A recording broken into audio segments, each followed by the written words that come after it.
May mga bahay na tahimik dahil walang tao. Pero may mga bahay na tahimik dahil may ayaw marinig. Noong 2017, may isang lalaki na nagngangalang Marco. 26 na taong gulang, tahimik, hindi pala kaibigan. At bagong lipat sa isang lumang bahay sa probinsya ng Quezon matapos mamatay ang kanyang lola. Ang bahay na iyon ang tanging naiwan sa kanya. Lumang kahoy, mataas na kisame, at may silong na halos kasinlaki ng mismong bahay. Ayon sa mga kapitbahay, mahigit 10 taon nang walang nakatira roon. Pero hindi iyon pinansin ni Marco. Praktikal siyang tao. Wala siyang pakialam sa mga kwento ng matatanda. Ang mahalaga, libre ang bahay. Sa unang linggo niya roon, wala namang kakaiba. Maliban sa isang bagay. Tuwing 2:00 ng madaling araw, nagigising siya. Eksaktong 2:00. Hindi 2:30. Hindi 1:59. Eksaktong 2:00. Parang may alarm ang katawan niya. Sa una, inisip niyang adjustment lang.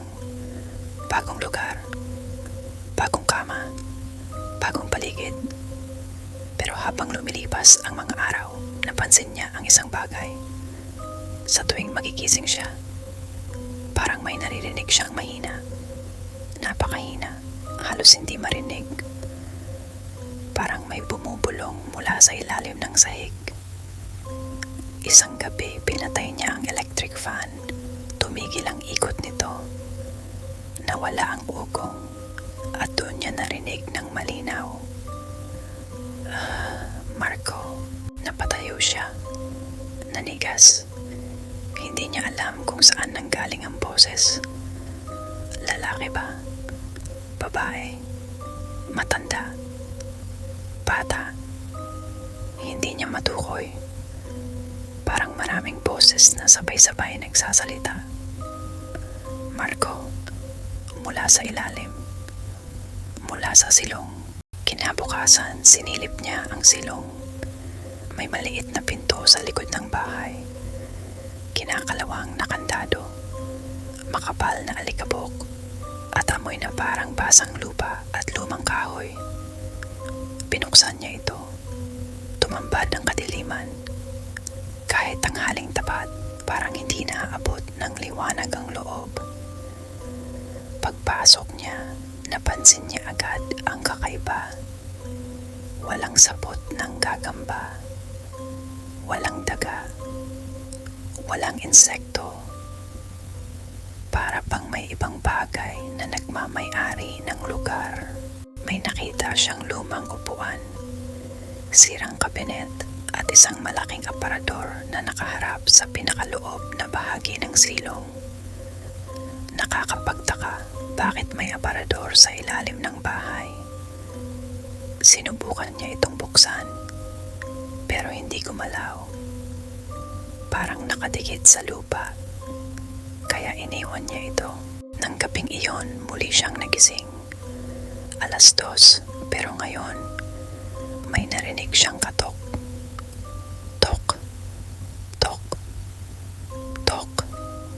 Mula sa ilalim ng kanyang kama.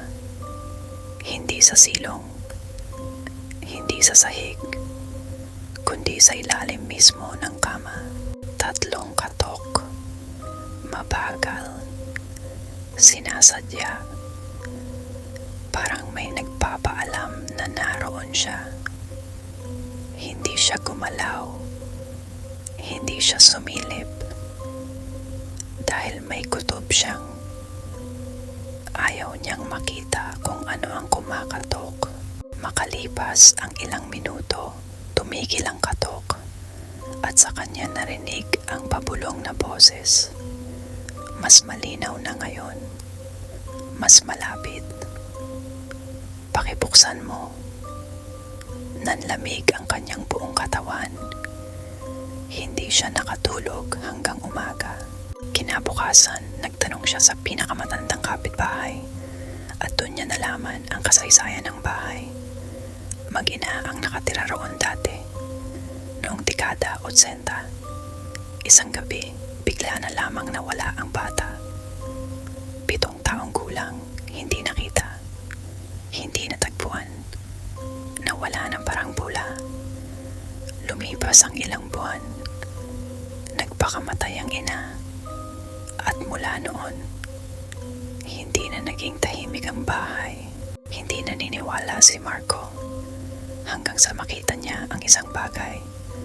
Sa lumang aparador sa silong, may nakaukit, hindi niya napansin noon. Dahil natatakpan ng alikabok, isang pangalan, Daniel, at sa ilalim nito, maraming maliliit na guhit, parang tally marks, parang may binibilang. Nang gabing iyon, naglagay siya ng cellphone camera sa silong para mapatunayan sa sarili niyang walang multo, walang kakaiba, at may paliwanag ang lahat. Iniwan niya itong nakarecord buong gabi. Kinabukasan, pinanood niya ang footage. Unang 2 oras, wala. 3 oras, wala. 4 na oras, wala. Hanggang umabot sa eksaktong 2:00 at doon siya natigilan. Dahil gumalaw ang aparador. Mag-isa, dahan-dahan, parang may humihila mula sa likod. At habang bumubukas ang espasyo sa likuran nito, may isang kamay na lumabas. Maputla, payat, mahabang mga daliri. Parang kamay ng taong matagal nang hindi nakakita ng araw. Napahinto si Marco sa video. Paulit-ulit niya itong pinanood. At sa bawat ulit, may napapansin siyang bagong detalye. Ang kamay, hindi ito lumalabas, parang kumakaway. Parang may tinatawag, hindi na siya nakapagpigil. Bandang tanghali, bumaba siya sa silong at sa tulong ng isang bakal na tubo, itinulak niya ang aparador. Unti-unti itong gumalaw, kasabay ng matinis na langit-ngit. At nang tuluyan itong umusog, may nakita siyang pinto. Maliit, nakatago sa ilalim ng bahay, parang lihim na lagusan. Nanlaki ang kanyang mga mata. Hindi iyon bahagi ng blueprint ng bahay. Sigurado siya, may nakasabit pang lumang kandado. Kalawangin, pero sira na. Parang matagal nang binuksan. Pagbukas niya ng pinto, bumungad ang isang makitid na espasyo. At sa loob nito, may mga laruan, lumang sapatos ng bata, at mga buto, maliit na mga buto. Napasigaw siya, napaatras. Nanginig ang kanyang mga kamay. Pero hindi iyon ang pinakanakakatakot. Dahil sa likod ng mga buto, may sariwang bakas ng paa sa lupa. Maliit, parang sa bata. At papunta ang mga yapak. Palabas, palabas ng taguan. Palabas ng pinto. At patungo sa lugar kung saan siya nakatayo. Nang gabing iyon, hindi na siya natulog sa bahay. Tumuloy siya sa bahay ng kaibigan. Pero 2:00 ng madaling araw, nagising pa rin siya. At may narinig, hindi mula sa silong, hindi mula sa bahay, kundi mula sa ilalim ng kama ng kaibigan niya. Tok, tok, tok. 3 mabagal na katok.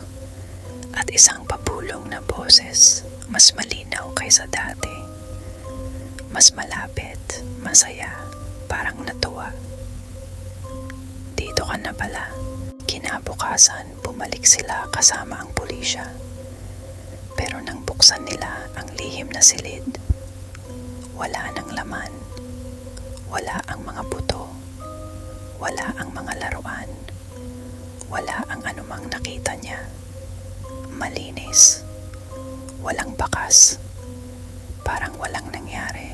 Lumipas ang ilang buwan. Lumipat ng bahay si Marco. Lumipat ng bayan. Lumipat ng trabaho. Sinubukan niyang kalimutan ang lahat. At halos nagtagumpay siya. Hanggang isang gabi, nakatanggap siya ng voice message mula sa hindi kilalang numero. Walang laman. Walang salita. Puro katahimikan. Pero sa huling 5 segundo, may narinig siya. Mahinang mahina. Parang galing sa malayo. Parang mula sa ilalim ng lupa. At paulit-ulit itong bumubulong. Pakibuksan mo. Hindi na muling nagpakita si Marco sa kanyang mga kaibigan matapos ang gabing iyon. Ang apartment na inuupahan niya ay natagpuang walang laman. Walang bakas ng pag-alis. Walang senyales ng pagnanakaw. Walang dugo. Walang palatandaan ng pakikipaglaban. Parang kusang nawala. Pero ayon sa bagong umuupa sa unit niya, may isang bagay na paulit-ulit na nangyayari. Tuwing 2:00 ng madaling araw, may 3 katok mula sa ilalim ng kama. Tok, tok, tok. At kapag sinubukan mong silipin, may maririnig kang mahinang boses na tila may hinihintay na sagot. Pakibuksan mo. At kung sakaling marinig mo rin ang 3 katok ngayong gabi, ano man ang mangyari, huwag kang titingin sa ilalim ng kama. Dahil baka hindi ikaw ang unang makarinig sa tawag mula sa silong.